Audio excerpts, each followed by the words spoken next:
5년 전에 남편의 외도를 알게 되어 별거를 시작했습니다. 당시 8살, 5살 아이 둘 키우느라 정신없기도 했고, 결혼 전부터 남편 회사가 출장이 잦았고 야간 작업도 많은 직장인 걸 알고 있어서 외박을 하건 늦게 들어오건 그런가 보다 했습니다. 그런데 오히려 상간녀가 이런저런 신호를 저한테 보내더라고요. 저에게 전화해서 말없이 끊기도 하고 남편 차에 귀걸이, 립스틱 등을 두기도 하고요. 애들 생일에 집으로 선물까지 보내더라고요. 어찌나 내가 자기의 존재를 알아주길 바라는 건지 둔한 저도 금방 알 수밖에 없더라고요. 1차로 핸드폰이랑 블랙박스 살펴봤는데 깨끗했고, 핸드폰이야 그렇다 치고 블랙박스가 깨끗한 건 그게 더 의심스러운 거죠. 확신을 가지고 남편 차를 매일 봤는데 증거 찾기는 어렵지는 않았습니다. 남편 출장 갔을 때 남편 컴퓨터 외장 하드 책상에 있는 USB까지 업체에 가져가서 숨긴 파일을 다 찾아달라고 했거든요. 남편 잠금 패턴도 알고 있어서 업체에 알려줬더니 쉽게 찾더라고요. 남편의 성격이 꼼꼼하기는 한데 추억들을 못 버리는 성격이에요.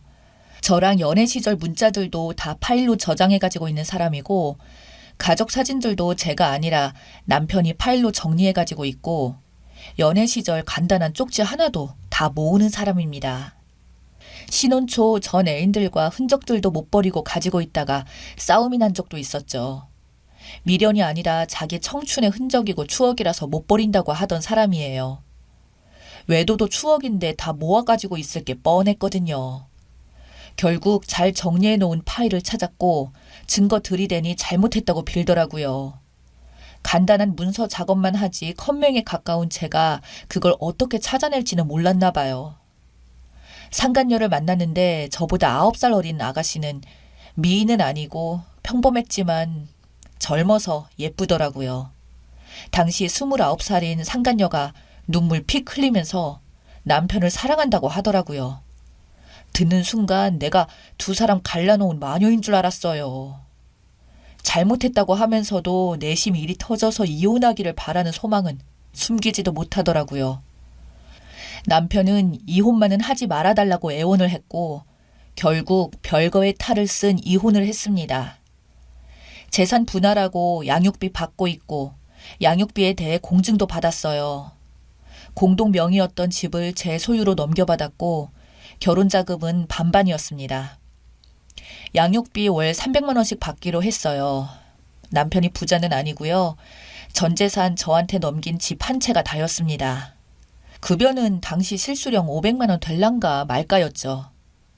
조건이 있었어요. 제가 아이들이 성인이 되기 전에 재혼 시 집값의 약 3분의 1 정도 되는 금액을 남편에게 양도해야 하고 양육비 월 300만 원씩 주는 것도 제가 재혼할 시에는 주지 않는다. 아이들이 성인이 될 때까지 아빠의 외도 사실을 알리지 않는다 등등. 저는 당시 재혼할 생각이 조금도 없어서 받아들였습니다. 지금도 재혼 생각은 없어요. 저도 남편이 정관수술을 받는 걸 조건으로 걸고 함께 병원에 가서 수술을 시켰어요. 애들한테 배다른 형제 생기는 게 끔찍하기도 했고 남편한테 아이라도 생기면 내 자식들한테 사랑이든 금전적 지원이든 안 돌아올 것 같아서요. 시부모님이 부자는 아니어도 남편한테 집 한 채는 남겨주실 능력 되는 분들이고 남편도 애들한테 뭐라도 도움이 되겠지 싶고 그렇게 사랑한 둘은 상간녀 아가씨가 사랑만 가지고 얼마나 사려나 궁금했거든요. 남편은 원룸을 얻어서 살기 시작했는데 상간녀가 짐 싸고 들어와 함께 살더라고요. 당시 그게 화가 나기보다는 남편 양육비 300만 원 주고 나면 200도 안 되는 돈 남는데 월세 내고 용돈에 각종 공과금, 보험금 내고 나면 생활비를 얼마 줄지 참 궁금하더라고요. 그 후 상당히 아가씨가 나 보라고 열심히 SNS에 신혼 살림이라도 차린 듯 사진을 올리는데 그래봐야 상간녀 신분이죠. 주말이면 시가에서 남편과 애들이 1박 2일 만나거나 저랑 애들이 남편을 만나서 간단히 영화 보고 외식하거나 하는데 상간녀 혼자 열심히 신혼놀이 해도 행복할 리가 없다는 거 우리 다 알잖아요? 상간녀가 시가로 몇 번 찾아갔지만 시가에서는 일절 안 보려고 동네 사람 부끄럽다고 오지 못하게 합니다. 그 사이 작은 아파트 전세로 이사하긴 했는데 대출금 갚으려면 힘들겠죠. 맨날 SNS에는 예쁘게 연애하면서 행복한 척 다 하더니 작년 제가 차 바꿀 때 남편이 성과금 나온 돈 1,500 보탠 걸 알게 되더니 저한테 처음 전화해서 따지더라고요. 집 가져갔으면 됐지 않냐고. 집에서 쫓아내놓고 양육비를 300만 원씩이나 가져가 놓고 1,500만 원 받아갔다고. 양심이 없다고 목소리까지 떨면서 화내는 거예요. 달라고도 안 했는데 주던데? 서류에서 남편과 나는 부부인데 남편이 부인차 사는데 돈 보태주는 게 뭐가 이상해? 상간녀가 본처한테 그걸 따지는 게 더 어이없어. 네 번호 차단할 테니까 너도 내 번호 삭제해라, 이 상간녀야. 했더니 도움 받을 거 다 받았으면서 왜 이혼 안 하냐고 따지더라고요. 그래서 내가 누구 좋으라고 이혼하냐고 난 지금 이 상태가 너무 좋다고 했죠.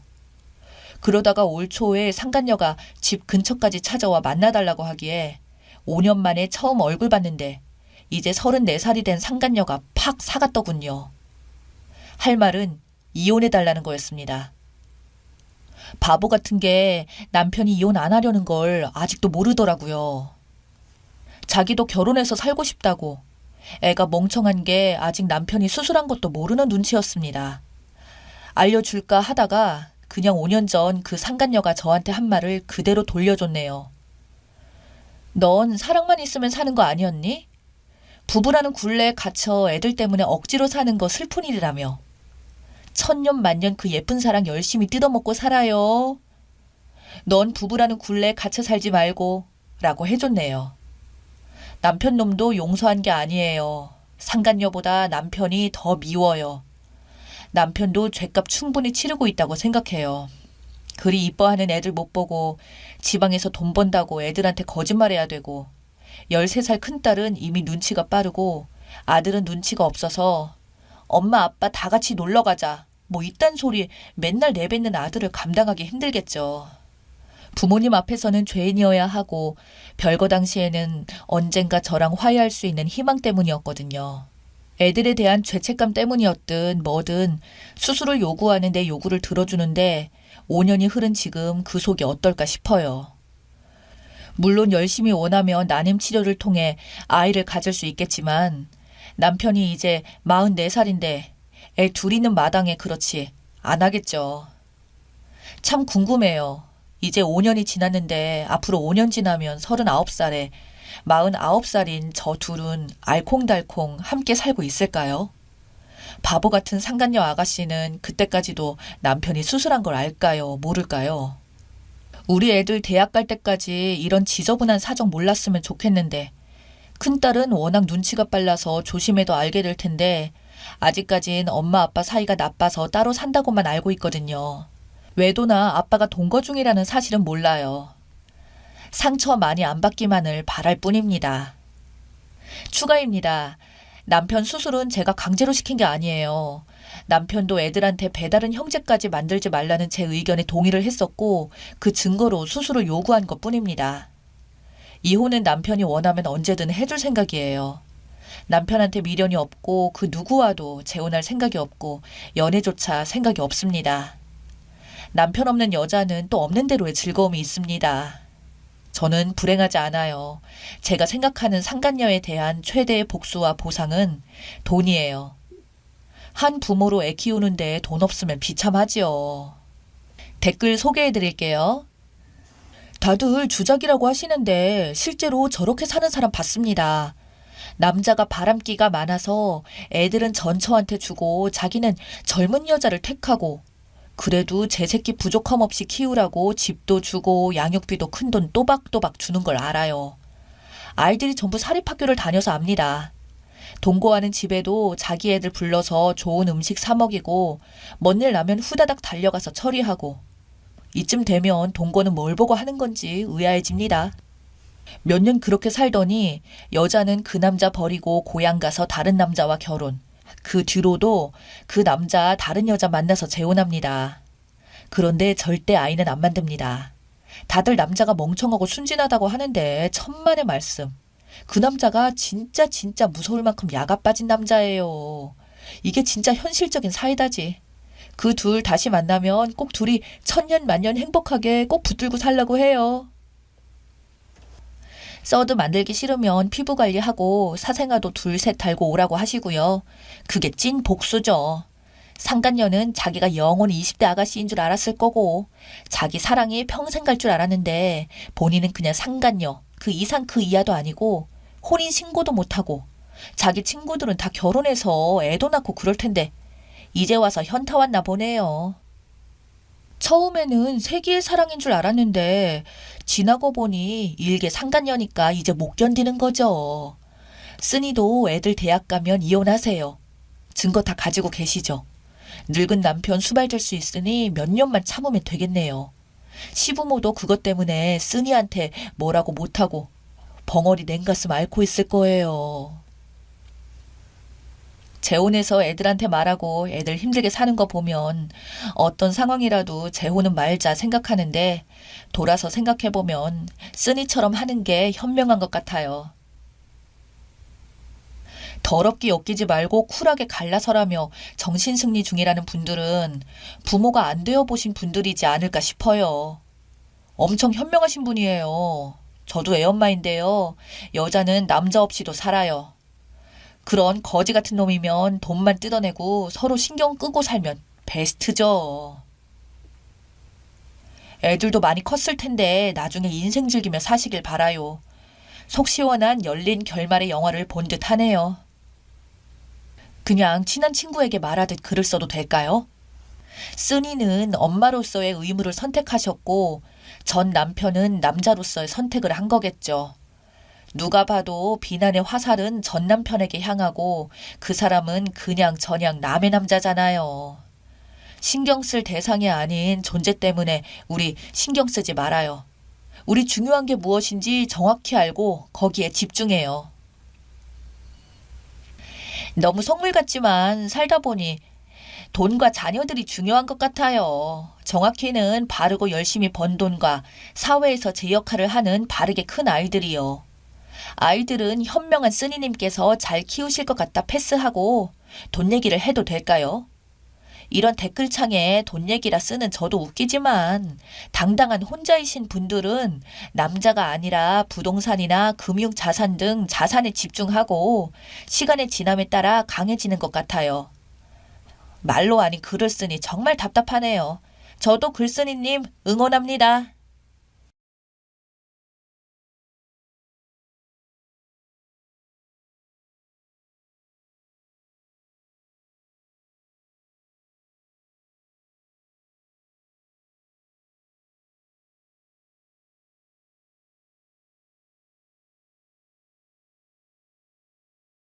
왜? 옛말에 그런 말이 있잖아요.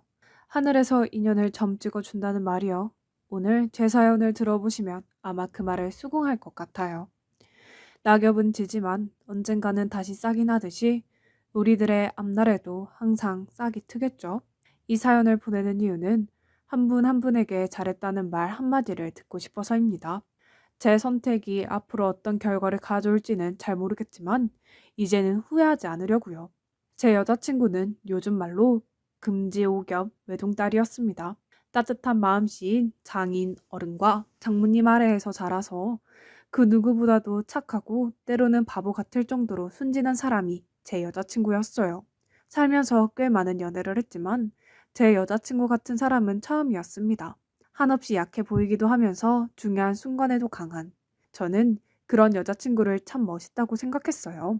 요즘 사람들 중에서 약한 사람한테만 강하고 강한 사람한테는 약해지는 사람들이 참 많은데 제 여자친구는 정반대였어요. 강한 사람에게 강하게 대하고 약한 사람에게 약하게 대하는 어찌 보면 공명정대한 경찰이나 변호사 혹은 판사 같은 직업이 어울리는 성품이었습니다.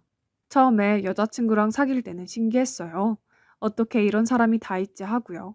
그런데 언젠가 장모님과 장인어른께 인사를 드리러 갔을 때 저는 알게 되었습니다. 여자친구가 장모님과 장인어른을 꼭 닮았다는 것을요. 그 당시에는 결혼 허락 받으러 간 것도 아니고 그저 여자친구에게 제 존재를 들은 장모님과 장인어른이 남자친구 한번 데려와 보라고 하는 말에 얼떨결에 찾아뵙게 된 것이었어요. 물론 먼저 초대해 주셨다고는 하더라도 사실 예비 사이 같은 것도 아니고 단순히 딸 남자친구인데 그렇게까지 극진히 대접할 필요는 없잖아요. 하지만 여자친구네 부모님은 제가 오기 꽤 오래전부터 여자친구에게 제가 어떤 걸 좋아하는지, 뭘 잘 먹는지를 미리 물어보시고는 제가 방문한 날 정말 제가 좋아하는 음식들로만 한 상 가득 차려주셨습니다. 그리고는 제가 방문한 내내 불편한 곳은 없는지도 물어봐 주시고 너무나 살가운 마음으로 저와 여자친구의 만남에 대해 궁금해 하시기도 하는 등 저는 여자친구 본가에 있는데도 불구하고 마치 집에 있는 것 같은 편안함을 느낄 수가 있었어요. 제가 성격상 저보다 어른들을 무척이나 어려워하는데 인생 처음으로 낯을 많이 가리지 않은 어른들이 바로 장인, 어른과 장모님이었죠. 그런 분들이니 더욱더 여자친구와 결혼으로 연을 맺어 오래오래 함께 살고 싶었습니다. 살갑고 착한 여자친구는 저희 부모님께도 엄청 큰 환영을 받았어요. 여자친구가 집에 가고 나서 부모님은 저에게 네가 어떻게 저런 여자를 만났냐며 복 받았다고 농담을 하실 정도였죠. 그렇게 각자 부모님께 서로 인사하고 저희 결혼은 그렇게 물 흐르듯이 진행된다고 생각되었습니다. 상견례 날짜까지 잡은 이상 결혼이 무너질 일은 전혀 없었죠. 그런데 상견례 당일 저희 가족은 이미 모여 있는데 약속된 시간이 지나도록 여자친구네 부모님이 오지 않더라고요. 여자친구는 회사 때문에 본가에서 따로 나와 서울에서 살고 있었기 때문에 저희랑 같이 있었는데 여자친구 부모님은 시골에서 살고 계신 터라 서울까지 꽤 오랜 시간이 걸리는 상황이었습니다. 당연히 저희는 길이 막히나 보다 싶어서 조금만 더 기다리자고 했어요. 하지만 1시간이 지나고 2시간이 지나도 여자친구 부모님께서는 연락이 없었어요. 아니, 늦을 때 늦더라도 연락은 해야 되는 거 아니야? 처음에는 인내심 있게 기다렸던 저희 부모님도 여자친구 부모님의 행동이 옳지 않다고 생각했는지 점점 화가 나는 눈치였어요. 여자친구는 전화를 해도 안 받는다며 무슨 일이 있는 게 분명하다고 불안해했죠. 그리고 그때 마치 기다리기라도 했다는 듯 여자친구의 핸드폰으로 전화가 걸려왔습니다. 그리고 전화를 받은 여자친구의 한색이 순식간에 하얗게 질렸어요. 왜 그래? 무슨 전화길래 표정이 그래? 여자친구는 제 물음에 아무 말도 하지 못하더니 입술을 한참 떨다가 갑작스레 눈물을 펑펑 흘렸습니다. 그 모습에 저는 물론 저희 부모님까지 깜짝 놀라서는 다 같이 일어나 여자친구를 달래기 바빴어요. 그러나 여자친구는 빨리 병원에 가야 한다며 저와 부모님을 뿌리치고 밖으로 나갔죠. 저희는 영문도 모른 제 여자친구의 뒤를 따라가서는 함께 택시에 올라탔습니다. 택시에서도 여자친구는 눈물을 멈추지 못했어요. 택시 기사님이 무슨 일이 있길래 그렇게 우냐고 참견할 만큼요. 여자친구의 목적지는 한 병원이었습니다. 저와 부모님은 영문도 모른 채로 여자친구를 따라서 그 병원으로 향했어요. 혹시 올라오다가 다치시기라도 하신 거냐고 물어도 여자친구는 울고 있고 목적지가 병원이다 보니까 저는 속으로 여자친구 부모님께서 작은 사고를 당하신 거라고 생각했습니다. 하지만 단순히 사고를 당한 것 그 이상의 상황이 제 눈앞에 벌어져 있었죠. 이미 여자친구 부모님은 돌아가신 상황이었고 원인은 교통사고였습니다. 여자친구가 걸려온 전화를 받았을 때는 이미 여자친구 부모님께서 돌아가신 후 가족인 여자친구에게 전화가 왔던 거고 때문에 여자친구는 전화가 온 그 시점에서 본인 부모님이 하늘나라에 가셨다는 걸 알고 있는 상태로 병원에 와야 했던 거였어요. 저희 모두가 그 상황에 할 말을 잃었습니다. 정말 모든 것이 완벽하다고 생각했는데 이제 정말 당장 결혼할 일만 남았다고 생각했는데 상견례 날에 장모님과 장인어른 되실 분이 교통사고로 돌아가셨다니. 여자친구는 형제도 없었고 친척분들과 지인분들이 있었지만 힘들어하는 여자친구를 그냥 두고 볼 수 없었죠. 비록 저는 여자친구와 아직 결혼하지는 않았지만 당장 결혼을 앞둔 남자친구로서 여자친구를 도와주고 싶었기 때문에 곁에서 장례식 치르는 걸 도왔어요. 저희 부모님도 여자친구가 안쓰럽다고 장례식에 참석하셔서 위로의 말씀을 전해주고 가셨습니다. 너무도 갑작스러운 소식이었긴 했지만 저는 여자친구에 대한 애정이 가시지 않았어요. 오히려 여자친구가 그렇게 홀로 남았기 때문에 앞으로 남편 될 사람으로서 제가 더 보듬어주고자 마음을 먹었죠. 그러나 저희 부모님은 생각이 달랐습니다. 부모님 돌아가신 건 참으로 안타깝지만 내가 보기에는 조상들이 우리를 살린 게 아닌가 싶어. 아무리 생각해도 결혼도 그쪽 부모님이 정상으로 살아있을 때 하기로 했던 거지. 지금 상황에서 결혼하면 우리만 손해야. 정말 안타깝지만 현실을 직시해야 한다. 평생 네 운명에 달린 게 결혼이야. 부모님, 특히 어머니가 여자친구와의 결혼을 적극적으로 반대를 했어요. 저는 이해를 할 수 없었죠. 여자친구는 그대로고 달라진 게 있다면 장모님과 장인어른이 계시냐 계시지 않느냐의 차이인데 겨우 그거 하나로 이렇게 손바닥 뒤집듯 결혼 여부를 물을 수가 있는 건가요? 그날 상견례만 정상적으로 진행이 되었어도 날짜까지 잡았을 게 분명한데 그리고 상견례를 서울이 아닌 여자친구 부모님이 계신 시골에서만 했어도 이런 일은 안 당했을 텐데 저희 부모님은 이제까지 제가 알고 있던 따뜻한 부모님이 아니라 그냥 낯설게만 느껴졌어요. 당연히 저는 부모님을 설득하려고 했습니다. 저는 여자친구만큼 사랑하는 사람이 없고 이렇게 결혼 못하고 헤어지게 되면 앞으로 누군가를 만나더라도 절대로 깊은 관계까지는 가지 않을 것 같다고요. 그러나 제가 무슨 말을 하든 부모님은 제가 아직 어려서 철이 없어서 그런 거라고 나이 조금만 먹으면 본인들이 왜 이렇게까지 결혼을 반대했는지 알 거라고 그렇게 이야기만 했습니다. 나도 너라는 아들이 있는 부모로서 갑작스럽게 어머니 아버지 둘 다 여인 그 여자애가 안쓰럽지 않은 게 아니야. 하지만 걔가 안쓰럽다고 하더라도 지금 현실적으로 봤을 때 걔가 우리 집안이랑 결혼해서 우리가 뭐 좋을 게 있니? 너 결혼 이상만으로 된다고 생각하면 큰 코 다친다. 하지만 엄마, 결국 결혼해서 사는 건 나랑 아내인 거잖아요. 당연히 양가 부모님도 신경 써야겠지만 결국 둘이 좋아서 평생 100년 해로를 하든 말든 하는 건데 저는 지금 여자친구랑 결혼하고 싶어요. 그런데 겨우 여자친구 부모님 돌아가셨다고 해서 결혼을 하지 말라니요? 저는 그거 이해 못해요. 너 말이다. 그런 얘기도 못 들어봤어? 중요한 일 앞두고 안 좋은 일이 생기는 건 미래에 더 좋지 않은 일이 일어날 거라는 예시인 거. 내가 누누이 말하지만 이건 아무리 봐도 우리 조상님이 결혼하기 전에 얼른 발 빼려고 신호준 거나 다름없다. 너 분명히 엄마 아빠 말 안 듣고 그 애랑 결혼하면 언젠가 후회할 일 생길 거야.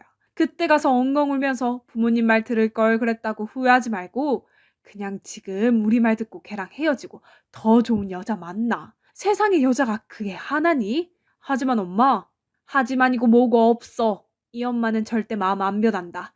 네 아버지도 마찬가지야. 차라리 연애를 더 하고 싶으면 그건 우리가 눈 감아 줄 수 있어. 하지만 결혼은 절대 안 돼. 내가 보기에는 나중에 기필코 안 좋은 일이 생기는 징조야. 엄마도 이런 말 하기 편한 거 아니다. 나도 좋은 사람 되고 싶어. 하지만 앞날이 뻔히 보이는 네 인생을 이렇게 허무하게 그냥 내버려 둘 수는 없다. 몇 번을 이야기해도 소용이 없었습니다.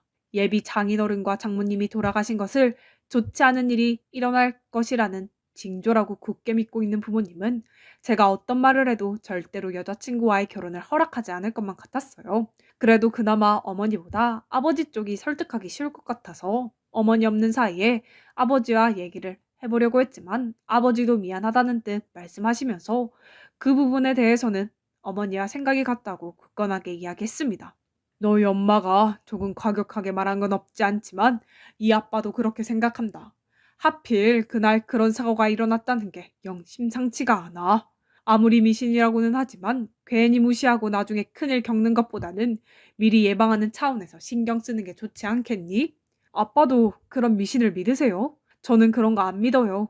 사고는 그냥 사고일 뿐이고 제 여자친구는 그저 안타까운 우연으로 인해서 부모님을 잃은 게 전부예요. 그런데 그게 어떻게 제가 여자친구랑 결혼했을 때 안 좋은 일이 생길 수 있다고 확신하듯이 받아들여지는 건데요.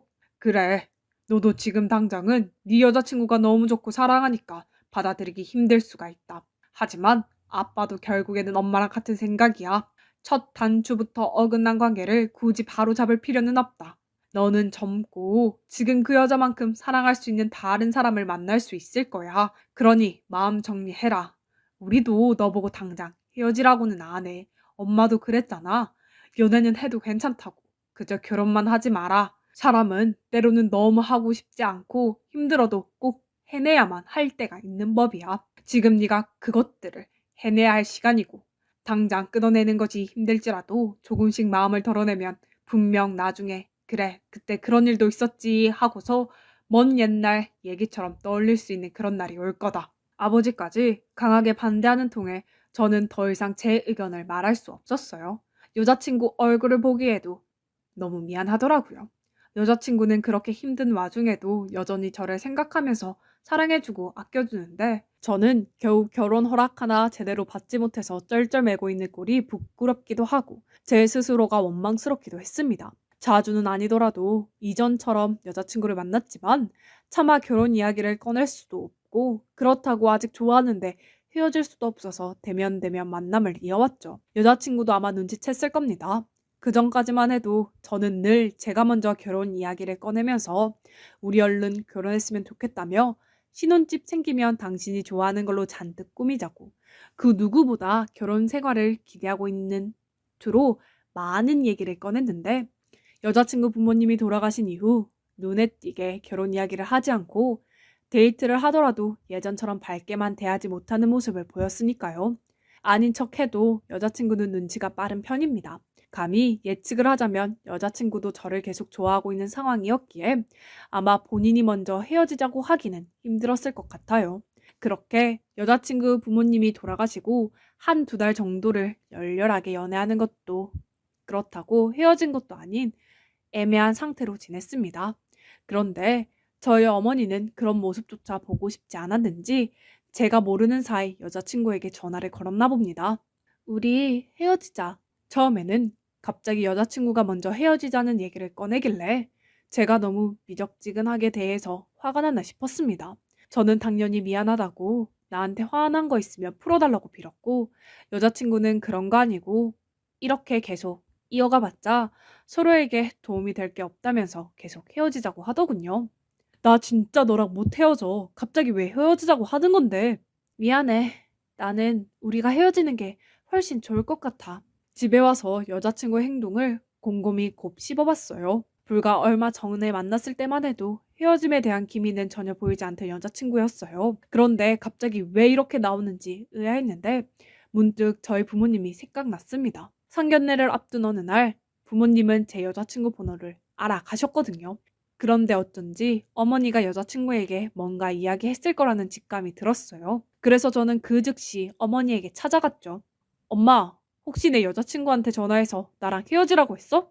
아니나 다를까 어머니는 저한테 그 사실을 숨길 생각도 없어 보였습니다. 고개를 끄덕이면서 맞다고 제가 지금까지 질질 끌면서 헤어지지 못할 거라고는 꿈에도 생각 못하고 연애를 허락한 건데 제가 결단을 못 내리니 어머니는 본인이 대신 내려준 거라고 하셨죠. 내가 그때 연애를 허락한다고 했지만 이렇게까지 천년 만년 오래 사귀라는 건 아니었어. 나는 한 달 정도면 다 정리하고 알아서 끝냈을 줄 알았더니 이 녀석이 어쩜 이렇게 강단이 약한지. 그나마 걔는 좀 말귀를 알아듣더라고. 너도 이참에 얼른 정 떼고 헤어지고 빨리 다른 여자 만나야지. 엄마, 대체 뭐라고 하신 건데요? 엄마가 왜 제 연애에 그렇게 참견을 해요? 저는 걔가 좋다니까요. 걔 말고 다른 여자 사귈 생각 없어요. 너는 애가 어쩜 그렇게 미련하니? 이 세상에 여자가 걔 하나인 것 같아? 걔보다 훨씬 나은 애들이 얼마나 많은데 이렇게 된 거 보면 너랑 그 애는 인연이 아니야. 내가 걔한테도 이렇게 설명했더니 걔가 알겠다고 자기가 잘 얘기하겠다고 그러더라. 너만 헤어지고 싶지 않다고 해서 욕심낼 일이 아니야. 엄마랑 아빠가 우리 좋으라고 이러는 거야. 너 좋으라고 그러는 거지. 제가 아무리 마음을 굳게 먹어도 부모님이 더 강경하게 나오는 입장에서 아무런 힘도 없는 제가 할 게 없었어요. 게다가 이미 한 차례 저희 어머니에게 전화를 받은 여자친구도 헤어지는 게 맞다고 이대로 쭉 관계를 이어가 봤자 아무것도 좋을 게 없다고 이야기를 하니 저 역시 조금씩 힘이 풀려갔죠. 물론 저는 어떻게든 이 관계를 유지하고 싶었습니다. 안 그래도 부모님을 잃고 힘들어하는 여자친구에게 저희 부모님은 저까지 뺏어가려고 했으니까요. 그러나 여자친구는 점점 제 전화도 받지 않고 아무리 문자를 보내도 답을 하지 않았습니다. 여자친구까지 저와 헤어지는 쪽으로 마음을 기울이니 저라고 해도 별 도리는 없었어요. 바보 같은 모습이지만 저는 시간이 갈수록 여자친구와 헤어져야 하는 상황을 마음속으로 조금씩 받아들일 수밖에 없었죠. 그러던 어느 날이었습니다. 여자친구가 제 연락을 받지 않은 지 2주 정도 되던 때라고 기억해요. 여자친구가 계속 사귀는 것을 포기해 가고 있긴 했지만 아직은 여자친구를 사랑하는 마음이 있었기에 제가 할 수 있는 일을 더 해보려고 조금씩이나마 노력을 하고 있었습니다. 그날 잠이 들었는데 돌아가신 장인어른이 꿈속에 나왔어요. 꿈속의 배경은 제가 여자친구네 집으로 혼자 인사를 갔을 때 모습이었습니다. 당시 현실을 똑같이 방영한 꿈은 너무 생생해서 저는 그 꿈을 현실로 착각할 정도였어요. 여자친구의 손을 잡고 여자친구네 집에 도착하자 예비 장모님과 장인어른이 버선발로 나와서는 저를 반겨주셨습니다. 그리고는 마당에서 키웠던 닭까지 잡아서 백숙을 끓여주시고 우리 딸 챙겨줘서 너무 고맙다고 그렇게 계속 인사를 하셨어요. 꿈속에서는 그때와 그대로 아니라고 제가 오히려 따님 만나서 많이 행복하다고 이야기를 하며 제 손을 잡은 장인어른의 손을 마주 잡았습니다. 그러다가 장면이 전환되어 여자친구와 장모님은 다른 곳으로 향하고 거실에서 저와 장인어른만 남아 있었어요. 장인어른은 TV를 보고 있는 저를 부른 뒤 우리가 배운 것도 없고 가진 것도 없어서 많이 부족하겠지만 정말 미진이만큼은 사랑 잔뜩 주면서 키웠어. 우리 딸 잘 부탁하네. 정말로 잘 부탁하네. 라며 눈물을 흘리셨어요. 저는 그런 장인어른의 얼굴을 보고 당황했는데 그 순간 꿈에서 깼어요. 깨고 나서도 이게 꿈인지 생시인지 몰라서 한참을 멍하니 있었습니다. 그리고 참 신기하게도 꿈을 꾸기 전에는 제 마음속에서 조금씩 여자친구와의 관계를 놓아가는 기분이었는데 꿈을 꾸고 나니까 언제 그랬냐는 듯이 여자친구와 절대로 헤어질 수 없겠다는 생각이 강해졌어요. 그리고 부모님의 강요에 마음이 약해진 여자친구의 행동으로 서서히 전염된 듯 여자친구와 헤어지려는 쪽으로 마음을 먹었던 제 스스로가 너무나 부끄러웠어요. 비록 저에게 그렇게 잘 해주셨던 장모님과 장인어른은 계시지 않았지만 저에게는 여전히 여자친구가 곁에 있었습니다. 그리고 여자친구도 비록 저와 헤어지자고는 했지만 그것이 여자친구의 본심이 아닐 거라고 생각했습니다. 여자친구는 저희 어머니에게 전화를 받기 전까지는 단 한 번도 헤어짐에 대해서 언급한 적이 없었거든요. 결국 저는 그 꿈을 꾼 날 어머니와 아버지 몰래 일어나서는 여자친구의 자취방으로 향했습니다. 물론 미리 연락도 했어요. 아무리 생각해도 난 너랑 못 헤어지겠어. 지금 너 사는 곳으로 갈게. 우리 만나서 이야기하자. 나랑 이야기해보고 그래도 정 나랑 헤어져야 할 것 같으면 그때 이야기해. 그때는 나도 쿨하게 받아들일게.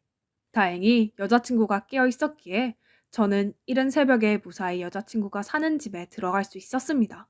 그리고 저희는 무척이나 깊은 이야기를 나누었어요. 저는 단도직입적으로 말했습니다. 나 아무리 생각해도 너랑 못 헤어져. 그리고 나 잘 때 꿈에서 장인어른이 나오셨어. 너 잘 부탁한다고 우시더라. 아빠가 나왔다고? 응, 사실이야. 네 마음 돌리려고 거짓말하는 거 아니야. 천국에 가신 장인어른의 마지막 부탁 같아. 나는 이 부탁을 꼭 들어드리기 위해서라도 평생 너를 지켜줄 거야. 오빠, 근데 어머님, 아버님이 반대하시잖아. 그건 내가 알아서 할 거야. 이번에 부모님한테 많이 실망했어. 지금 당장이라도 부모님과 인연 끊을 수도 있어. 그래도 언젠가는 허락해 주시겠지. 제 말에 흔들리는 듯 했어요. 저를 생각하면 본인과 헤어지는 게 맞겠지만 여자친구도 저와 계속해서 연애를 했고 더 나아가 결혼까지 하고 싶은 마음이 있었기 때문에 제가 전보다 더 강하게 나오니 여자친구 입장에서도 그전처럼 계속해서 헤어지자고만 얘기할 수는 없는 상황이었죠. 결론적으로 저는 부모님과 어느 정도 인연을 끊은 상황입니다. 왜냐하면 그날 새벽 여자친구랑 둘이서 많은 이야기를 나눈 다음 저는 부모님의 연락도 하나도 받지 않고 다음날 저희끼리만 혼인신고를 올렸거든요. 비록 사정상 결혼식을 할 수는 없었지만 이미 법적으로 부부가 된 상황입니다. 그리고 혼인신고를 한 뒤 부모님에게 통보를 했어요. 저 여자친구랑 이미 혼인신고 접수했어요. 이제 우리 법적으로 엄연히 부부고 아무리 아버지랑 어머니가 저희 결혼 반대한다고 해도 이제 물을 수 없어요. 어머니는 난리가 났습니다. 혼인 무효 소송도 있다며 지금이라도 빨리 헤어지고 나중에 가서 괜히 후회하지 말라고. 어머니는 어떻게든 저를 설득하려고 했지만 저는 요지부동이었습니다. 그날 평생 들어본 적 없던 욕을 어머니에게 먹었습니다. 저보고 멍청하다느니 미련하다느니 기껏 자기 살 길 열어줬더니 자기가 발로 걷어찼다면서 부모 없는 여자가 뭐가 그리 좋다고 자기 낳아준 엄마 아빠까지 버리냐며 불효자라는 이야기도 들었죠. 저는 오히려 그 말에 부모님과 인연을 끊는 것을 더 확고하게 마음을 먹을 수 있었습니다. 여자친구에게 도대체 무슨 잘못이 있나요? 장모님과 장인어른이 돌아가신 게 여자친구 탓입니까? 여자친구는 이 상황에서 온전히 피해자인데 그런 피해자를 부모님이 미신 하나 때문에 마치 내 인생 망치러 온 가해자인 양 대하고 있는 거잖아요. 어머니랑 아버지가 제 아내 인정 못하시면 저도 더 이상 연락 못 드려요. 죄송합니다. 잘 지내세요. 그 이후로 부모님께 계속 연락이 오고 메시지로 지금이라도 늦지 않았으니 돌아오라고 하시는데 그 연락조차 받기 싫어서 이제는 아예 핸드폰 번호도 바꿔버렸습니다. 그리고 1년째 아무도 모르게 아내와 단둘이서만 살고 있어요. 명절 때 그리고 부모님 생신이 되면 어머니도 아버지도 얼굴 한번 보고 싶기도 하지만 아마 앞으로도 부모님을 볼 일은 없을 거예요. 그러나 후회하지는 않습니다. 저에게는 제가 사랑하는 아내가 함께 있으니까요.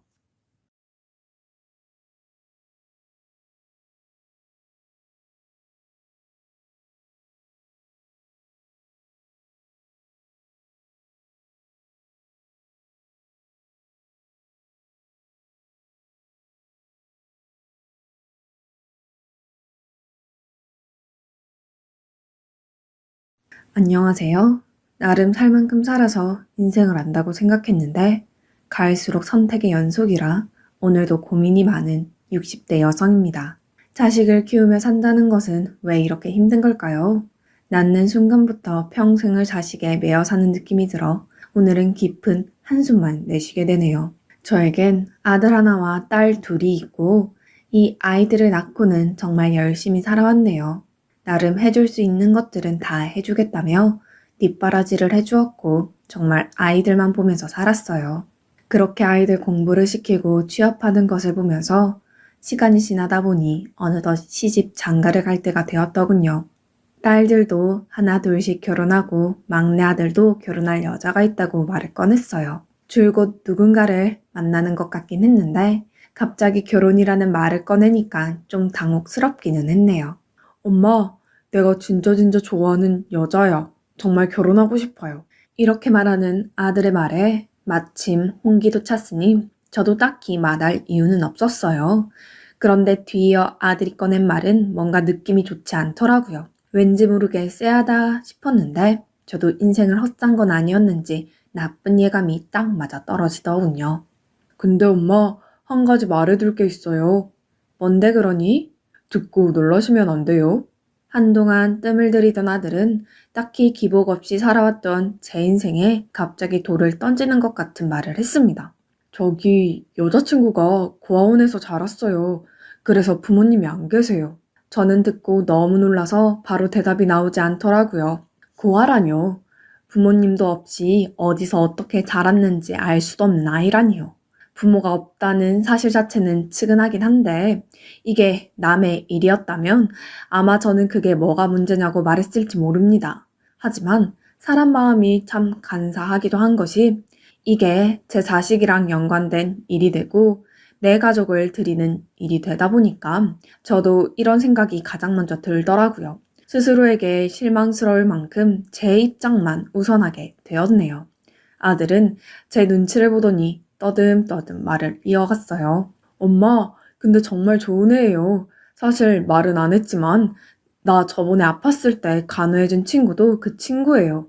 아들이 먼 곳으로 퇴직해서 집과 떨어져 살고 있을 때 한 번 크게 다친 적이 있었는데요. 그때 너무 멀어서 제가 계속 들여다볼 수 없을 때 근처에 사는 친구가 물심양면으로 간호를 해주고 밥도 챙겨주었다는 이야기를 했었어요. 내심 혹시 여자친구가 아닌가 싶기도 했지만 역시나 예상이 맞았더라고요. 하지만 너무나 갑작스럽게 많은 것들을 받아들이고 이해해야 되는 상황이라 저도 쉽게 오케이 하기는 어려웠네요.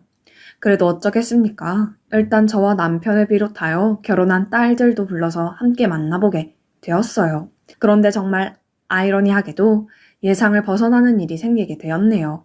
다시 생각해도 믿을 수 없는 일이고 아무리 이때를 되새겨봐도 뭔가 좀 이상했던 것 같아요. 안녕하세요, 어머니. 처음 뵙겠습니다. 고개를 잘 들지도 못하고 어렵게 첫 시작을 떼는 며느리의 모습이란 제가 갖고 있던 나름의 편견을 없애는 묘한 인상이 있었어요. 머릿속으로 이런저런 생각들을 하면서 전날 잠도 못 자고 나왔는데 제 예상과는 달리 참 단아하고 예쁜 아이더군요. 며느리를 보니 고아로 살아왔을 세월이 짠하게 느껴지기도 하고 그렇게 나쁘게 보이지만은 않았어요. 사람들 느끼는 건 다 비슷한 건지 가족들도 수더분해 보이는 며느리를 보고 한창 홍기가 찬 아들에게 문제가 될 것 같지는 않다고 느꼈던 것 같습니다. 며느리 괜찮아 보이는데 괜히 반대했다가 애가 장가 안 간다고 하면 어떡하나. 남편은 그럭저럭 마음에 들었는지 웬만하면 결혼 성사를 시키자고 하더군요. 사실 저도 내심 그렇게 싫지도 않았고 변덕이 심한 아들 성격에 저러다가 평생 장가 안 간다고 할까봐 좀 걱정되기도 했어요. 그래서 100% 마음에 드는 것은 아니었지만 어쩔 수 없이 결혼을 시키게 되었네요. 그렇게 아들 부부는 신혼생활을 시작하게 되었고 둘이서 알아서 잘 살기를 바랬습니다. 그런데 며느리가 생각한 결혼생활은 그게 아니었는지 제가 전혀 예상치 못한 상태로 흐름이 진행되더라고요.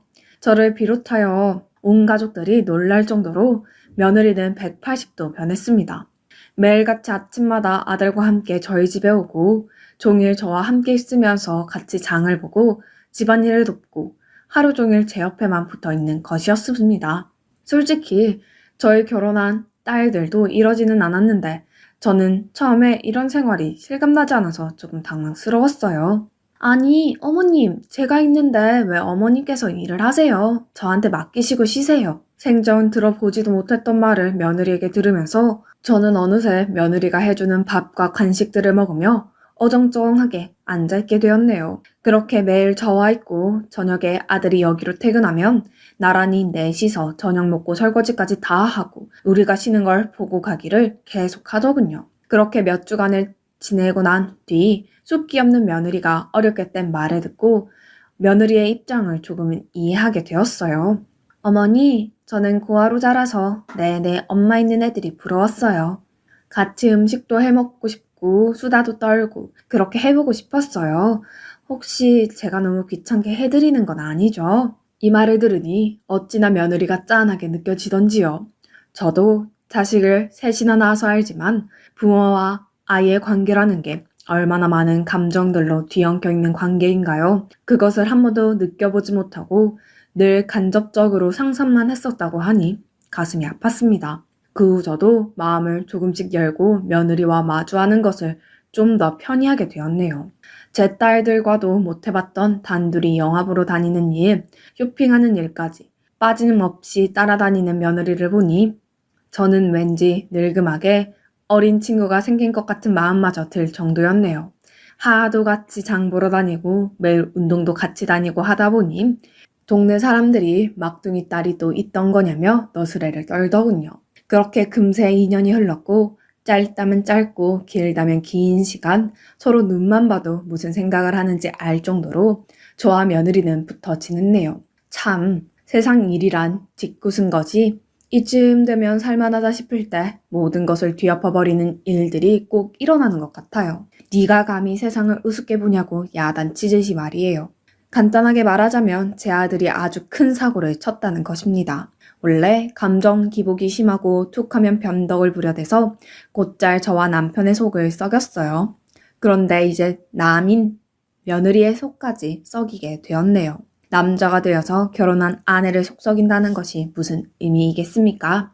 바로 술과 여자에 빠져서 도통 헤어나오지를 못한다는 거였어요. 정말 내 아들이지만 너무 괘씸하고 한심해서 며느리를 볼 낯이 없더군요. 아들이 바람을 피우고 술만 진탕 먹고 다닌다는 사실을 무려 딸들의 제보로 알게 되었어요. 딸의 말을 듣고 나니 차라리 벼락을 맞는 게 나을 정도로 머리가 어질어질했습니다. 엄마, 영환이 여자 만나고 다니는 거 알아? 뭐? 뭐라고? 아니 세상에 그게 무슨 해괴망측한 소리야. 아니 내가 얼마 전에 영환이 점심 사주려고 회사 앞에 갔는데 생판 처음 보는 어린 여자애랑 같이 있는 거야. 팔짱 끼고 아주 가관도 아니었어. 걔는 애가 왜 그러는지. 듣자마자 옆에 있던 며느리의 눈치를 바로 살폈어요. 스피커폰으로 다 들리는 상황이었고 저는 두려운 눈으로 며느리를 보았는데 며느리가 고개를 바로 푹 숙이더군요. 매일 한 집에서 살고 있는 아내의 입장에서 솔직히 모를 리가 없어 보였어요. 저는 어렵게 말을 꺼냈습니다. 얘야, 너 알고 있었니? 네, 어머니. 하고 며느리는 끄덕거리며 눈물을 참더라고요. 저는 그때 하면 안 될 말을 며느리에게 해버리고 말았어요. 다시 생각해도 가슴을 치고 싶은 말입니다. 내가 야단 칠 테니까 다시는 못 그러게 할 테니까 네가 이번만 좀 참아주면 안 되겠니?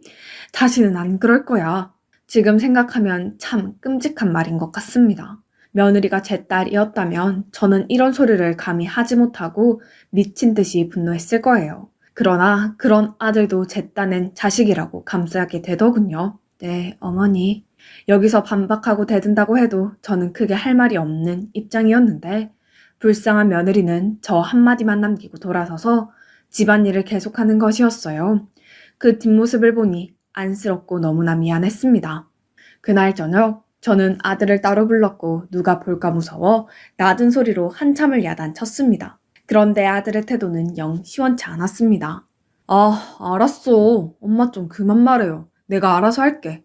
아, 지금 만나는 애는 헤어지면 되잖아. 아니, 내가 좋다고 달라붙는데 어쩌라는 거야. 아, 결혼 괜히 했어. 그 뒤에 나온 아들의 말은 너무 기가 차서 내가 낳은 자식이 맞는 건지 잘못 키운 나를 탓해야 하는 건가 싶을 정도로 한심했어요. 아니, 엄마 아빠한테 효도하려고 장가 가준 거 아니야? 그 정도면 착하고 예쁘고 딱 좋지 뭐. 아, 근데 나도 사람인데 질리는 걸 어떡해? 듣자 하니 내가 결혼시켜서는 안 될 자식을 시켰구나 싶어서 정말 하늘이 노래졌습니다. 기가 막힌 아들의 대답을 듣고도 몇 달간은 어찌어찌 둘의 생활은 이어져 갔지만 아들은 새 여자를 끊지 못하고 계속 밖으로 돌기만 하고 거기다 며느리에게 생활비를 한 푼도 주지 않았어요. 이 소식을 드문드문 듣고 있던 중 며느리로부터 전화가 걸려왔습니다. 어머니, 오늘은 제가 몸이 너무 안 좋아서 좀 쉬어도 될까요? 매일같이 집에 오던 며느리가 오늘은 집에 있겠다고 하는데 왠지 모르게 예감이 좋지 않아 그 길로 택시를 타고 가봤어요. 제 눈으로 본 광경은 과간도 아니었습니다. 아니, 눈을 뜨고 있는 자체가 수치스럽고 목이 메이더군요. 아들이 술김에 집에 있는 것들을 뭘 그렇게 다 깨부수고 집어 던져놨는지 난장판이 되어 있었어요. 얼마나 울었던 건지 며느리의 눈은 퉁퉁 부어있고 제대로 뜨지도 못하더군요. 아무리 내가 배불러 낳고 귀하게 키웠던 아들이지만 더 이상은 참고 보기 힘들었어요. 아들은 도무지 바뀔 것 같지가 않았고 그렇다면 아무 잘못도 없이 이렇게 불쌍하게 있는 며느리를 계속해서 그렇게 붙들고 있는 것이 정말 죄가 될 것 같았습니다. 저는 일단 결단을 내리는 수밖에 없었어요. 큰맘 먹고 저는 며느리에게 통보를 했고 며느리는 그 말을 듣자마자 처음 들어보는 괴성을 지르며 울기 시작했어요. 우리 영환이랑 이혼해라 유진아. 너도 네 인생 살아야지. 저 혼자서는 못 살아요 어머님. 이렇게 엉망이 된 집에서 그런 남편과 살면서도 자기를 버리지 말라는 며느리의 울음소리에 정말 더는 안 되겠다는 생각이 들었어요. 며느리에게 정말 너무나 미안해서 당시 노후 자금으로 모으고 있었던 자금 중 그래도 나름 거금이었던 5천만 원을 찾아서 쥐어줬습니다. 그렇게 며느리의 손을 억지로 떼어내며 가족들 모두에게 상처만 남긴 일이 마무리된 것 같았네요. 이후 며느리는 몇 번이나 우리 집을 찾아오고 반찬을 갖다 놓고 했으나 이대로는 정말 아무것도 안 될 것 같아 호되게 야단을 쳐서 쫓아보냈어요. 너무 착한 아이였기에 더 가슴이 아팠고 저 역시 그대로 집으로 돌아와 아들 부부가 이혼하는 이런 상황이며 모든 것이 기가 막혀 몰래 얼마나 울었는지 모릅니다. 저만 힘든 것이 아니었는지 남편도 안 마시던 술을 마셔가면서 각자 방을 따로 쓰기도 하고 우리 집안 분위기는 점점 더 얼어붙어 갔네요. 아들은 여전히 밖으로 나돌아 연락도 끊어버린 지 오래되었고 딸들도 저들 살기 바쁘다며 명절 때나 가끔 들여다보고 살았어요. 저는 나름 적지 않은 나이에 이런 풍파를 겪게 된 게 너무 기가 막히고 억울하기도 하고 우울증까지 찾아와서 여간 힘든 게 아니었네요. 그런데 어쩌면 이렇게 안 좋은 일들은 자꾸 겹치는 건지 제가 어디까지 버틸 수 있는지 저를 시험하는 것 같더군요. 지병이 있었던 남편이 갑자기 위독해지게 되었어요. 우리 나이가 적은 편은 아니었으나 그래도 나름 경제적으로나 건강 관련된 부분에서 크게 문제는 없다고 생각하며 살아왔어요. 하지만 정말 모든 게 한순간이더군요. 저는 뭔가 준비하고 받아들일 새도 없이 순식간에 남편의 죽음을 맞이하게 되었습니다. 세상 일이 다 진저리가 나고 험하게 느껴질 지경이었네요. 몇십 년을 내 곁에 당연히 있어주던 사람이었고 말년으로 갈수록 아들로 인해 둘 다 마음고생이 심하긴 했지만 그래도 서로 한 집에 있으면서 겨우겨우 버텨냈던 것 같아요. 그런데 갑자기 병이 악화되었고 인사도 제대로 나눠보지 못한 채 남편은 제 곁을 떠났어요. 엄마, 어떻게 된 거야? 아빠가 돌아가시다니. 뒤이어 병원으로 달려온 아들과 딸들을 보고 저는 그저 엉엉 울 수밖에 없었습니다. 그나마 애들이 도와줘서 겨우겨우 장례를 치렀고 남편이 남긴 것들을 나중에야 정신 차리고 정리를 하게 되었어요. 이제서야 마음을 좀 바로 잡으려던 차에 저는 또 발목을 잡고 나락으로 떨어지는 일을 겪게 되었습니다. 아니, 애들 아빠 유산이 없다고요? 네, 사모님. 아드님 앞으로 다 돌려져 있더라고요. 유언장에도 명시되어 있었는데 사모님께서는 모르셨던 사실입니까? 이게 어떻게 된 일인지 도저히 알 수가 없어 저는 부랴부랴 아들부터 찾아갔어요. 아들은 술에 떡이 든 채 집안에서 누워 있었고 재촉을 해서 정황을 알아냈더니 저는 왜 남편 혼자 가버린 건지 원망스러울 정도로 경악스러운 상황이더라고요. 아들은 우리와 연락을 끊은 몇 년간 술과 도박, 여자에 빠져 살면서 수많은 빚을 져버렸고 저를 볼 면목이 없으니 자기 아빠를 찾아가서 끝도 없이 돈을 타냈던 모양이에요. 저도 이 무렵 때는 우울증으로 지쳐서 남편과의 대화가 거의 없었기에 잘 몰랐는데 그때 이렇게 아들에게 돈을 주고 있었다고 합니다. 원망스럽기도 했지만 자식이라고 차마 끊어내지 못했던 남편의 마음도 모르는 것은 아니어서 너무 괴로웠어요. 그래도 그렇지 유산이 다 아들 앞으로 돌아갔다뇨. 아들은 완전히 도박에 눈이 멀어 돈 따위를 우습게 생각했고 병상에 있던 자기 아버지를 조르고 보채서 그렇게 누나들과 엄마인 저도 생각하지 않은지 자기 앞으로 다 돌려버렸더군요. 더 충격적인 건 그 돈을 거의 다 탕진해버렸다는 것이었어요. 엄마, 얼마 없어. 아니, 나한테 남은 건 이제 없어요. 아니, 다 써버렸다니까? 아들은 텅 빈 눈으로 저를 보며 그마저도 술로 망가져버린 혀로 말하더군요. 하루아침에 저는 저와 남편이 살던 집까지 경매에 넘어가는 상황이 되었고 작은 단칸방에서 살아야 할 형편에 치닫게 되었어요. 나이 60을 바라보는 나이에 경제적으로 이렇게 바닥을 찍게 될 줄은 꿈에도 생각지 못했습니다. 피가 역류하는 것을 느끼며 정말 아들을 가만두지 않겠다는 생각을 하며 있었는데 충격적인 전화 한 통이 걸려왔어요. 이영환 씨, 어머님 되십니까? 아들의 전화로 다른 사람의 목소리로 저를 찾는다니 예감이 너무 좋지 않았어요. 저는 이때 이미 너무 지쳐 있었고 서 있을 힘도 없는 상황이었는데 다음 내용을 듣고 그만 기절해 버렸나 봅니다. 옆집 이웃이 저를 발견해줘서 겨우 정신을 차렸으니까요. 아드님이 운명하셨습니다. 아들이 빌린 돈을 갚으러 왔던 사람들이 집에 찾아왔다가 하도 반응을 하지 않으니 문을 부수고 들어왔다가 아들의 유서와 마지막 모습을 발견했다는 것이었어요. 저는 이쯤 되니 미치지 않는 것이 이상할 것 같은 상황이었습니다. 아들을 보낸 지 얼마나 되었다고 한 달도 되지 않아 아들을 보내야 하다니요. 그것도 자기 손으로 그렇게 가버린 아들이요. 하늘을 올려다보며 소리를 몇 번이나 질렀는지 모릅니다. 차라리 나를 데려가라고요. 너무나도 힘든 시간을 보내던 중 아무 연락도 없는 딸들이 원망스러워 전화를 걸었더니 저에게 돌아오는 말들이란 차라리 저는 이때 전화를 걸지 말았어야 했어요. 엄마는 아빠가 영원이한테 돈 주고 있을 때 뭐 했어? 자식은 영원이만 자식이야? 우리가 엄마 아빠한테 자식이긴 해? 그렇게 영원히 감싸더니 그게 이런 결과야? 나는 엄마처럼 안 살아. 연락하지 마. 이 말을 듣고 저는 정말 모든 걸 다 끊어내고 싶었어요. 모든 식음을 전폐하고 아무것도 하지 않고 그대로 조용히 있고 싶더군요. 이따금씩 옆집 이웃이 들여다보면서 자꾸 걱정하고 뭔가 주는 바람에 겨우 버티기는 했지만요. 점점 두통도 심해지고 이제 울음도 나오지 않고 먹는 것도 불규칙해 허기도 제대로 느껴지지 않아서 멍하니 누워있기만 했어요. 그런데 어느 날 누군가 문을 두드리더니 겨우 일어나서 대답을 했는데 왠지 목소리가 나지 익었어요. 나를 아는 사람인가 싶었는데 정확히 제 이름을 부르는 것이었어요. 누구인지 이런 곳을 찾아오는 게 어울리지 않을 정도로 화려한 옷을 휘감고 있었고 머리부터 발끝까지 고급스러운 분위기를 풍기는 아줌마였습니다. 왠지 얼굴 낯이 익는 것 같기도 하고 아닌 것 같기도 해서 조금 헷갈리던 차에 그 아줌마의 입에서는 충격적인 말이 나오더군요. 어머니, 저 유진이에요. 어머니 며느리요. 기력이 하나도 없어 일어날 수도 없었지만 그래도 있는 힘껏 눈을 뜨고 찬찬히 다시 얼굴을 봤어요. 살이 조금 찐 것 같긴 했으나 분명 며느리임이 틀림없었어요. 혈색도 좋고 낯선 분위기가 가득했으나 얼굴은 분명 맞았어요. 아니, 어떻게 이곳을...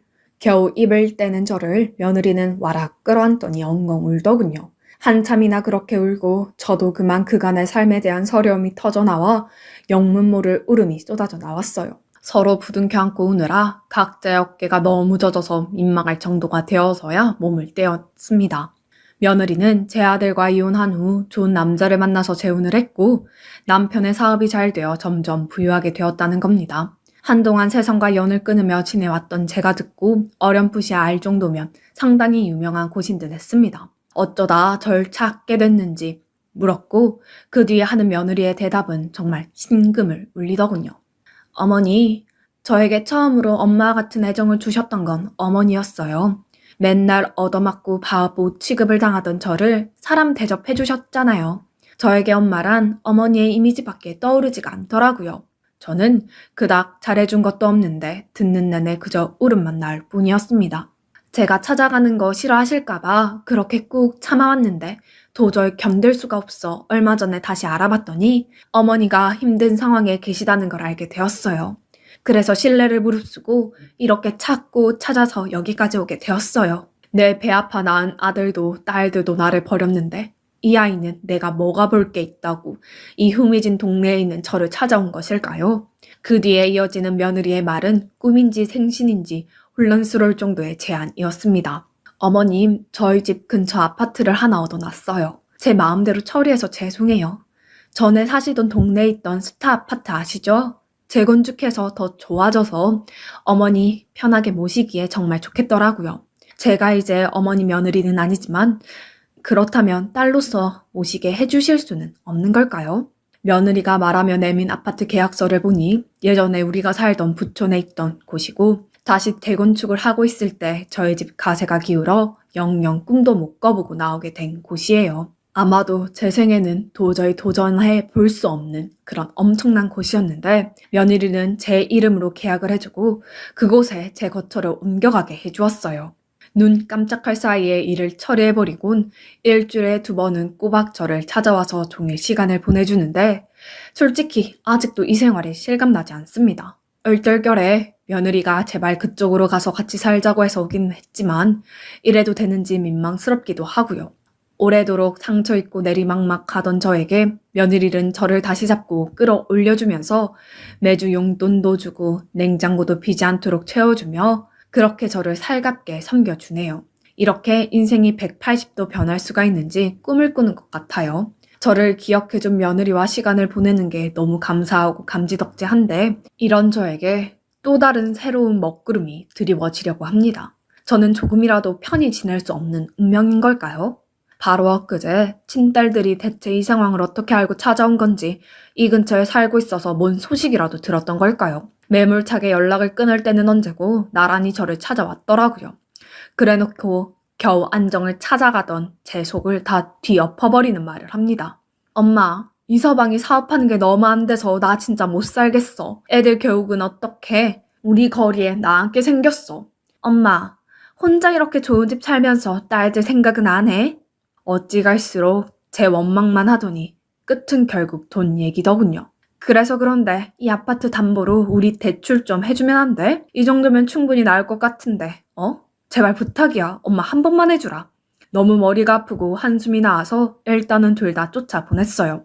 곧 있으면 며느리가 올 시간이 되기도 했고요. 어떻게든 마주치게 하고 싶지도 않았고 정말 끔찍했어요. 그런데 지금 가장 복잡하고 머리 아픈 건 접니다. 그렇게 딸들을 내쫓긴 했지만 저것들도 자식이라고 남편 사업이 망해서 손자들이 낳아앉게 되었다니 그걸 애미로서 어떻게 그냥 두고 봐야 되는 걸까요? 사실 똑같이 자식인데 유산이 아들 아닌 딸들에게도 좀 갔더라면 저 고생 안 했을 것 같기도 하고 미안하기도 하고요. 저에게 이렇게 고급스럽고 비싼 아파트가 사실 이 나이에 당치도 않기도 한데 참 복잡한 마음이 듭니다. 저만 보고 이렇게 지원해준 며느리를 생각하니 이러지도 저러지도 못하고 있는데 대체 어떤 결정을 하는 것이 좋을까요?